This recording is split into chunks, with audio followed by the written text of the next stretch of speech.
네, 오늘도 저희가 이렇게 금요일을 맞아서 여러분들과 함께 이번 주 뉴스를 정리해보는 시간을 다시 갖게 됐는데요. 이번 주에는 좀 뭐 이슈가 별로 없었다 이렇게 생각할 수도 있지만 사실은 굉장히 중요한 일이 경주에서 있었던 것 같아요. 경주에서 장애인 탈시설을 촉구하는 이제 집회나 이런 게 계속 꾸준히 있었는데 이번에 이제 시에서도 또 입장을 냈다고 하더라고요. 예, 이게 지금 특히 이제 해강 행복한 집 관련해서 좀 논란이 많았고요. 지난 2018년부터 지금 문제가 돼가지고 장애인 시설에서 폭행, 인권 침해, 횡령 여러 가지 문제들이 발생해서 이 시설 같은 경우는 개선 명령도 받고 또 시설장을 또 두 번이나 교체되는 일들이 벌어졌는데 그 이후에도 계속 이 시설의 사유화 문제라든가 그다음에 공익 제보자가 탄압을 받는다든가 이런 여러 가지 또 논란이 벌어지면서 시설을 좀 폐쇄해라 이렇게 해서 장애인 인권단체에서 계속 지속적으로 요구를 했고 또 이런 부분들이 단지 해강 행복한 집뿐만 아니라 탈시설 그 논란으로까지 이제 번지면서 탈시설 이슈도 또 점화가 되면서 경주시 장애인 문제가 굉장히 큰 그 이슈가 됐습니다. 그래서 상당 기간 끌어왔고 그래서 지난 그 7월 6일 같은 경우는 전국 그 장애인 부모연대에서 또 경주로 와서 전국에서 또 와서 시위도 하고 이런 일들이 벌어졌는데 그날 다행히 극적으로 또 경주시하고 장애인 단체들하고 합의가 됐습니다. 그래서 앞으로 이런 문제에 대해서 적극적으로 경주시가 탈시설 그다음에 자립생활 권리 보장을 위해서 이런 부분들을 장애인 기본 정책으로 삼겠다 경주시가 이렇게 약속을 하는 합의문이 만들어졌습니다. 그래서 말씀하세요. 예. 근데 저는 이제 보시는 분들이 제일 궁금할 것 같은 게 탈시설이 뭔지 애초에 좀 이렇게 많이 들어본 용어는 아니잖아요. 그렇죠. 그게 뭐예요? 그러니까 이제 장애인들을 이렇게 보면 분리하고 그렇죠. 이렇게 가정으로부터 분리해서 집단 생활을 시키는 거죠. 시설에서 이제 네. 격리해서 어떻게 보면 관리하는 그런 개념이죠. 그렇게 해서 이제 그러다 보니까 그 분리되고 격리되는 장애인 개인들의 입장에서는 이제 이게 하나의 어떤 굉장히 폭력적인 상황이 될 수 있는 거죠. 인권 유린이라든지 그죠. 그래서 또 이제 여러 가지 관리 사각지대에 있는 부분에서 또 폭행이 이루어지거나 그렇죠. 이런 것들이 이루어져도 거의 이런 그때 장애인 부모연대 그때 오신 여러 가지 활동가들 얘기 들어봐도 거의 자기들도 이제 거기 계셨던 분들도 증언을 하는데 감옥과 같은 그런 시설이다. 정말 탈출하고 싶었다. 거의 강제로 그냥 이렇게 수용되는 수용소 같은 그런 곳이다. 그래서 그 장애인들의 입장에서 봤을 때는 정말 없어져야 될 어떤 정책이고 이런 부분들은 격리되는 부분들이 문제가 있다 이렇게 계속 문제를 지적해왔던 부분이죠. 그래서 이제 장애인들이 지역사회에서 좀 정착해서 자립해서 이렇게 생활할 수 있게 하자. 그게 이제 탈시설 움직임인 거잖아요. 그래서 최근에는 법안도 발의가 됐다고 하던데. 예. 지금 법안도 발의돼가지고 지금 아직 지금 법안이 이제 통과는 안 되고 네네. 지금 그 탈시설 정책을 지원하는 어떤 법안을 입법하자 이 정도까지 와 있는 것 같아요. 예. 그럼 탈시설을 하려면은 그러니까 탈시설의 기본적인 얘기는 장애인들이 자립을 할 수 있게 해주자는 거잖아요. 그렇죠. 네, 그러면 이제 또 중요한 게 이제 그분들이 그러니까 진짜로 혼자 사실 수 있게끔 집에서도 그런 게 필요할 것 같은데 그래서 말씀하신 것처럼 그런 지원되는 부분들이 굉장히 중요한 것 같아요. 그래서 그 중에 하나가 이제 그런 그 24시간 동안 그분들이 활동할 수 있게 어떤 서비스를 제공하는 특히 이제 중증 장애인, 네, 중증 장애인들 예, 같은 경우에는 그렇죠. 그런 게 필요하다 해가지고 작년부터 이제 포항시에 계시는 장애인분들도 계속해서 목소리를 내셨거든요. 그래서 제가 그때 취재를 했던 기억이 있는데 그때는 이제 제가 만났던 분은 그 근육장애를 가지고 계신 분이었어요. 그래서 혼자는 못 움직이시는 거예요. 아예 혼자는 못 움직이셔서 20년 동안 지금 혼자 못 움직이고 계셨는데 그래서 이제 밥을 먹거나 뭐 옷을 입거나 이럴 때도 그런 이제 활동 지원사가 필요한 거죠. 근데 이분은 그렇다고 해서 자기가 시설에 들어가는 걸 원하지 않아요. 본인이 스스로. 그렇죠. 네. 그러니까 근데 이제 그런 분들을 이렇게 시설에 넣는다는 것 자체가 이제 이분들 입장에서는 굉장히 폭력적이고 본인들이 원하지 않는 건데 강요를 당하는 거란 말이에요. 그래서 그분들 입장에서는 이런 지원 서비스가 되게 중요하겠네요. 네네네. 그러니까. 그래서 이제 계속 필요하다고 했는데 이제 작년에 제가 이제 리포트를 할 때 당시에는 서울이나 부산, 대구 이렇게 전국 한 9개 시도에서 그땐 이제 342명의 그 중증 장애인분들이 이제 서비스를 이용하고 계셨어요. 24시간 서비스. 네, 24시간 동안 활동 지원 서비스를 받고 계셨는데 경북은 아예 이루어지지 못하고 있는 상황이었거든요. 근데 이제 그래서 이 장애인 단체 분들이라던가 이분들이 계속해서 1인 시위도 하시고 시장을 직접 만나러도 가시고 막 그러셨거든요. 그때 이제 포항시에 계시는 최중증 장애인분들이 31분이셨고 그 중에서 혼자 사시는 분들이 13분이셨어요. 그러니까 제일 필요한 정말 시급한 분들은 13분이셨거든요. 이제 장애인 단체에 따르면은. 네네. 그래서 그 이제 이분들이 이런 식으로 아까 계속 뭐 집회도 하시고 하셔서 7월에 7분이 서비스를 이용할 수 있게 됐어요. 절반 정도가. 네, 절반 정도가. 그리고 이제 나머지 한 6분 정도도 뭐 포항시는 뭐 도비나 시비를 받아서 2022년까지 지원하기로 뭐 합의했다 밝혔는데 뭐 지켜봐야 될 일일 것 같습니다.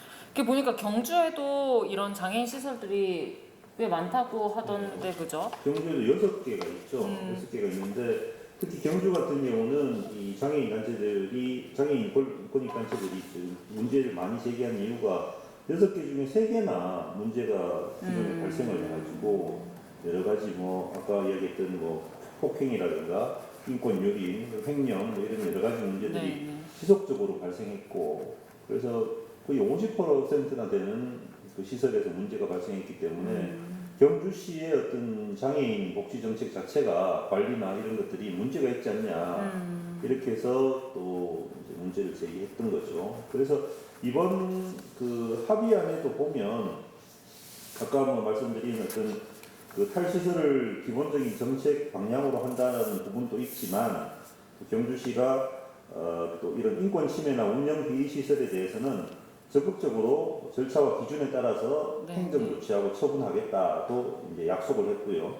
그다음에 특히 장애인 시설에 대한 인권 실태 전수조사도 실시하겠다. 그래서 지금 현재 있는 시설들이 제대로 운영되고 있는지 실제 그 조사도 하겠다. 그리고 이런 것들도 이 장애인 인권 단체와 같이 협의해서 그런 방안들도 찾겠다. 그리고 이제 인권 침해가 발생할 경우에는 그 장애인 거주인에 대해서는 우선적으로 개인별로 아까 말씀하신 그 자립 지원 계획 같은 것도 수립해가지고 지원을 하겠다.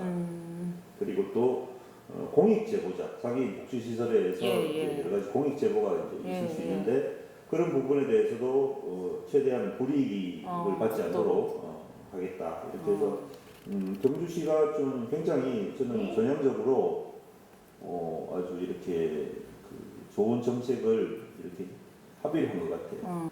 선배님 그럼 그 포항시 같은 경우에는 어때요? 그러니까 포항도 이번에 이제 문제가 됐던 게 그 시설장이 그 관련된 시설 안에 있던 장애인을 강제추행한 혐의로 기소돼서 이제 막 이번에 유죄 판결도 나왔는데 그런 일까지 있었는데 포항시에서는 이거를 제대로 조사를 안 했고 또 시설장으로 계속 있었어요. 그 감옥 그 유죄 판결이 나서 법정 구속되기 전까지는. 그러니까 그래서 공익 제보자 같은 경우에 굉장히 이제 보복당했다 이래가지고 이제 기자회견도 하고 이랬거든요. 그래서 이렇게 시설이 어쨌든 포항도 지금 한 10개 정도 된다고 해요. 그리고 이렇게 중간 시설이 있거든요. 이렇게 자립과 시설 중간에 있는 시설. 자립을 돕는, 이행하는 과정에 있는 그런 시설도 한 10개 정도 있고 이번에 문제가 됐던 것도 10개 그 중간 단계 시설이었는데 그러니까 이렇게 시설이 굉장히 많은데 시에서 관리 감독을 제대로 할 수 없는 경우가 많잖아요. 그리고 굉장히 폐쇄적이고 이러니까 그 안에서 문제가 생겨도 이게 제대로 공론화되기도 어렵고 이렇게 공익 제보자가 있지 않으면 네, 그러다 보니까 이게 이런 관리 감독이라든지 아니면 더 나아가서는 이런 탈시설 이런 게 굉장히 중요하겠다. 장애인들의 인권을 위해서는 그런 생각이 들더라고요. 그래서 탈시설이 어쨌든 지금 세계적인 추세고, 그죠? 계속 이런 인프라를 마련해야 한다라는 어떤 공감대가 있는 만큼 좀 포항시에서도 경주시에서도 좀 적극적으로. 그래서 이 결국은 또 예산 문제 네. 그리고 또 정부 차원의 어떤 또 어떤 지원책 이런 제도적인 지원책들이 마련되지 않은 상태에서 지자체 차원에서 또 감당하기 힘든 부분도 분명히 있을 거예요. 그래서 그렇지만 이제 그럼에도 불구하고 어떤 장애인 문제를 그냥 소수 그냥 뭐 일부의 문제다라고만 바라보지 말고 사회적 약자로서 우리가 네네. 보듬고 안고 또 이렇게 지원을 해야 될 함께 가야 될 존재들이기 때문에 네. 관심을 가지고 좀 우리가 애정을 가지고 바라봐야 되지 않나 그런 생각을 했습니다. 저 어렸을 때는 그런 얘기 있었어요. 장애인 가정이면 이민 가야 된다고. 그러니까 그만큼 우리나라에서 살기 힘들다고. 그래서 갈 수 있으면은 뭐 가야 된다. 이런 얘기도 어렸을 때 많이 왜 들었거든요. 우리나라의 장애인들이 거리에서 잘 안 보이는 이유가 다 뭐 밖에를 못 나와서 이런 식으로 뭐 시설에 있거나 뭐 집에만 있거나 그렇다고 하잖아요. 외국 뭐 선진국 가면 이제 장애인들이 많이 다니시는데 사회 활동도 많이 하고. 네. 그러니까 이런 자립할 수 있게끔 뭐 어떤 사회적인 제도가 필요할 것 같아요. 아직 좀 걸음마 단계인 거는 사실이지만 계속 좀 더 우리가 좀 언론으로서 이런 걸 더 촉진시킬 수 있도록 보도를 하는 것도 되게 중요할 것 같아요. 그리고 포항시에서 좀 일이 있었었는데, 그러니까 포항시에 작년에 좀 아시는 분들은 관심 있으신 분들은 아실 것 같은데 칠포 곤륜산 패러글라이딩 사업이 좀 굉장히 좀 문제가 됐었어요. 작년 행감 때. 그래서 그때 이거를 이때 이 부지 매입도 굉장히 그 부지 사유지인데 거기에다가 이렇게 시에서 공적인 예산을 들여가지고 활공장을 만들려고 한 것도 문제고, 그리고 또 재작년에 국제 월드컵 대회를 유치했는데 여기 이제 뭐 정산이라든지 이런 게 굉장히 좀 문제가 많고 허술해가지고 그때 행감 때 굉장히 좀 크게 문제가 돼서 경북도에서 그 특별 감사도 하고, 그 다음에 실제로 포항시 공무원들이 징계도 받고, 그러니까 그런 굉장히 좀 문제가 됐었던 사업인데, 이 사업과 관련해 가지고 작년에 포항시가 또 추가로 용역비를 지급한 거예요. 그 논란이 되고 났는데, 근데 이 용역이 무슨 용역이냐면 이 패러글라이딩 면허 시험장을 짓는 것과 관련된 용역인 거예요. 그래서 그때 시의회에서 이제 문제 제기를 하는 게, 아니 이게 작년에 그렇게 문제가 많이 돼가지고 사업을 이제 안 하겠다고 했는데 왜 이거를 이런 실시 설계 용역을 또 추가로 진행을 해서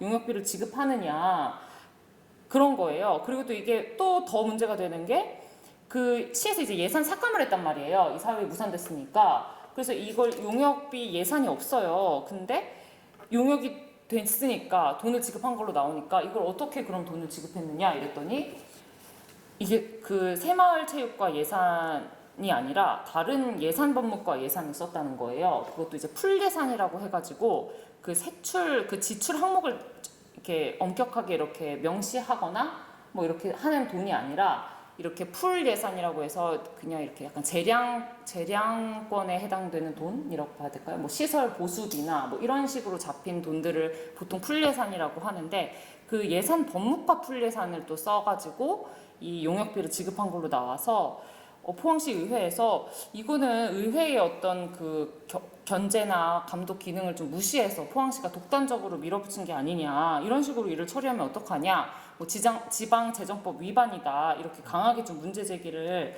했었던 사건을 제가 보도를 했었습니다. 그래서 이거는 작년에도 이게 논란이 많았잖아요, 그죠? 네. 작년에도 그 의회에서 그 조사를 해보니까 당시에 뭐 월드컵 대회라고 세계 수준급 뭐 대회를 치렀다고 했는데 알고 보니까 실제 선수들은 뭐 몇 명인지 정확하게 선수 숫자도 안 숫자도 나오고. 네. 항공권까지 다 지급했는데 그것도 불명확한 거예요. 그래서 막 출입국 기록까지 막 감사하고 이랬거든요. 그 당시에도 우리 김기현 기자가 뭐 거의 복말전 수준이다, 네. 총체적 부실이다 이렇게 또 지적을 했던 부분이죠. 네. 그랬는데 그거를 또 이제 계속 진행이 되는 거 아니냐. 그래서 이렇게 용역을 어쨌든 했으니까요. 또 이후에 물어보니까 뭐 더 이상 진행하는 건 또 아니래요. 근데 그러면 왜 용역비를 지급했느냐? 이러니까 또 그거에 대해서는 또 명확하게 대답을 못 하는 거죠. 이게 작년에 이미 사용한 시비가 있기 때문에 네.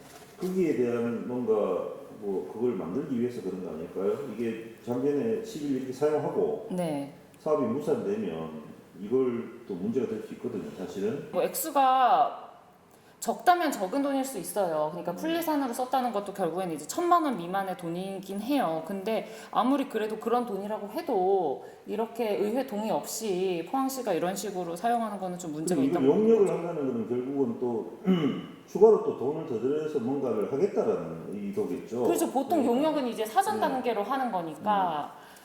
그러니까 지금은 뭐 3억 정도의 돈을 써가지고 지금 만든 상태지만 추가로 또 뭘 해서 더 이제 마무리를 짓겠다 할 수도 이런 있는 걸 수도 있고 네. 그렇죠. 그래서 이제 그런 점에서 의회가 좀 포항시 집행부에 굉장히 좀 강하게 항의를 했던 그런 일이 있었다고 전해드립니다. 그래서 자꾸 이렇게 좀 일방적으로 추진하는 일들이 좀 줄어야지 좋은 거 아닌가요? 저희 보통 포항시나 할 때 의회 할 때 어떤 사업을 할 때 시에서 좀 의회와 잘 협의를 하고 이렇게 토론을 거쳐서 좀 검증된 사업에 시민 혈세를 쓰고 이렇게 돼야 될 텐데 자꾸 이렇게 이건 뭐 벌써 지난해 특히 또 이제 경북도의 어떤 감사도 받았고 공무원도 징계까지 받은 네. 사안이고 문제가 심각한 걸로 드러났음에도 불구하고 또 이렇게 뭐 전혀 동의 없이 이렇게 추진하는 것은 문제가 심각한 것 같아요. 예. 네, 그리고 또 우리 그 배현정 신입 기자가 입봉이라고 보통 얘기하긴 하는데 첫 리포트. 네, 첫 리포트를 했는데 그거 소개를 한번 좀 해주면. 아, 네. 포항에 한 이제 죽장면 정자리라는 마을이 있는데 그곳에서 이제 지난주 금요일에 제보가 들어왔어요. 이제 제보가 들어온 게 수돗물에서 흙탕물이 나온다는 제보였거든요. 그래서 현장에 가보니까 문제점이 총 2가지 정도였어요. 그러니까 실제로 그 수돗물에 흙탕물이 나오고 있었고, 그리고 두 번째 문제는 수압이 굉장히 약하다는 문제였어요. 그래서 그 2가지 문제점에 대해서 이제 원인을 찾아보니까 일단 흙탕물이 나오는 이유는 굉장히 그 이제 탱크통 같은 데서 물이 나와서 이제 배관로로 이렇게 흘러서 각 가정집에 분배가 되는데 그 관로가 굉장히 많이 낡은 상태였던 거예요. 그리고 또 수압이 약했던 거는 이제 6년 전에 공사를 했는데 그 관로에 이제 밸브가 있는데 그 밸브가 이제 잠겨져 있었던 거예요. 실제로 그 포항시가 그 공사 당시에 왜 밸브가 잠겨 있었는지 상황도 몰랐으니까 굉장히 좀 당황스러운 상황인 거죠. 그러니까 그 밸브가 왜 잠겨있는지 저는 이해가 안 가더라고요. 그걸 그렇죠. 공사를 열심히 해놓고서는 그거를 왜 그렇게 했는지 실수인지 뭐. 게다가 지금 밸브를 네. 열면 그 문제는 해결되는 거예요? 네, 밸브를 실제로 그 땅을 이제 파가지고 이제 밸브를 열었고 그래서 문제는 해결이 됐어요. 그런데 이제 또 문제인 거는 그 밸브를 설치를 하고 나서 보통 도로 위에 표시를 해야 되거든요. 뭐 밸브 있다라는 식으로. 근데 표시도 안 했다고 하더라고요. 네, 그래서 좀 문제가 좀 더 불거진 게 아닌가. 흙탕물은 원래 그런 건 아니고 그럼 그 관로 때문에 노후 관로 때문에 그런 거예요? 그럼 관로를 네. 관로를 그래서 이번에 그 제보가 들어와서 포항시에서도 관로를 막 이제 뒤늦게 좀 대처를 한다고 관로를 바꿨거든요. 근데 이제 여기서 문제는 그 이제 탱크통에서 내려오는 그 관로는 바꿨는데 각 가정집에 있는 그 배수관 같은 경우에는 다 교체가 안 되는 거예요. 그래서 시에서는 뭐라고 얘기를 하냐면 소규모 급료 시설이기 때문에 그 가정집의 배관은 각 가정집에서 알아서 이제 바꿔야 한다, 교체를 해야 한다라는 입장인 거죠. 그런데 이제 조금 더 알아보니까 그 소규모 급료 시설이라는 게 100인 미만의 가구가 살 때 이제 그런 식으로 뭐 소규모 급료 시설이다라고 하거든요. 그런데 소규모 급료 시설이라면 이제 마을 이장분이 보통 관리를 하세요. 마을에 이제 수돗물 같은 거를. 만약에 이장님이 하루만 실수를 하시더라도 그 하루 동안 주민들이 깨끗한 물을 마시지 못하는 상황인 거예요. 그좀 전문 인력이 없는. 네, 그쵸. 그거 알아서 그냥 마을 안에서 알아서 해야 되는 전체적으로 관리를 해야 되는. 그래서 정확하진 않지만 뭐 다른 이제 울산인가 거기서는 이제 민간으로 위탁해서 뭐 이렇게 할 수 있도록 시에서 또 지원을 해주고 한다고 하더라고요. 그래서 사실 학계에서도 이런 문제에 대해서 굉장히 많은 문제 제기를 해왔는데도 뭐 좀 재정 문제로 인해서 아직까지 해결이 되지 않고 있는 상황이더라고요. 그래서 시에서는 그러면 지금 좀 우리 보도 이후에 좀 네. 대책을 세웠다고 들었는데 지금 뭐 어떻게 하겠다는 입장이에요? 사실 시에서는 뭐 구체적으로 계획을 세웠다기보다는 그냥 임시 대처예요. 그러니까 뭐 오래된 관로를 한번 바꿔주겠다라는 거 방금 뭐 저번 주 일요일부터 가서 공사를 시작을 했고 뭐 그런 상태이고 상당히 임시 대처고 그리고 아직까지도 여기는 뭐 소규모 급료 시설이기 때문에 각 가정집의 배관은 스스로 교체를 해야 한다. 뭐 똑같은 입장이라고 보면 될 것 같아요. 그래서 앞으로도 좀 이렇게 상황을 좀 지켜보고 우리 그 배현정 기자가 가서 직접 문제가 반복되면은 가서 직접 해보겠다. 저녁 시간 이게 보통 물이 이제 문제가 되는 게 저녁 시간이랑 아침 시간이래요. 그러니까 물을 네. 사람들이 많이 많이 쓸 쓸 때 그때 아무래도 이제 이렇게 더 문제가 심해진다 하더라고요. 아예 단수가 될 정도이라고. 그래서 뭐 그런 것도 저희가 한번 계속 문제가 반복되면은 한번 가보는 것도 좋을 것 같아요. 그래서 그 죽장이라고 하면 사실 되게 그 주민분이 저한테도 얘기를 하셨는데 죽장이라고 하면 되게 좋은 동네거든요. 깨끗하고. 청정지역. 네, 근데 정작 그 청정한 그 지역에서 생수를 가지고 생활을 한다는 게 얼마나 아이러니냐 이런 말씀을 하시더라고요. 저는 굉장히 좀 인상 깊었던 말이 그 마을에서 가장 오래 사셨던 분이 이제 내가 이제 생을 마감하기 전에 깨끗한 물을 좀 하루 동안은 써보고 싶다라고 이야기를 하시더라고요. 그러니까 뭐 그만큼 좀 물 때문에 고생을 그렇죠. 많이 하시는 오래된 거죠. 그 뭐 이제 설거지를 하거나 아침에 쌀을 씻거나 할 때도 이제 불순물이 나오니까 그 불순물이 따로 걸러서 이제 또 사용을 하고 뭐 이런 식으로 매일매일 일상의 불편함을 굉장히 많이 겪으신 상황이더라고요. 그래서 뭐 취재를 갔을 때도 이제 조금만 여쭤봐도 바로바로 이제 대답을 해주시는 거예요. 뭐 어떤 게 힘들었고 이런 것들에 대해서. 그래서 굉장히 고질적인 문제고 또 좀 새로운 좀 해결 방안이 필요하지 않나라는 생각이 들었어요. 포항이 첨단 과학 도시를 지향하고 항상 뭐 요즘 뭐 배터리 무슨 신산업, 도시, 이차전. 신산업 이렇게 하는데 한쪽에서는 정말 물도 제대로 못 먹는 그냥 아프리카 수준의 뭐 이런 그 식수도 제대로 그 공급받지 못하는 그런 상황도 주민들도 존재하는데 있다는 거죠. 지금 정말 황당한 그런 상황입니다. 그죠? 그래서 조금 더 뭐 물론 여러 가지 규정의 한계나 이런 것도 있겠지만 그래도 실제로 이렇게 생활하는데 불편한 거니까 그런 입장에서 좀 접근해야 되지 않을까. 네, 그럼 오늘 뉴스 브리핑은 여기서 마치도록 하겠습니다. 시청해주신 여러분 감사합니다.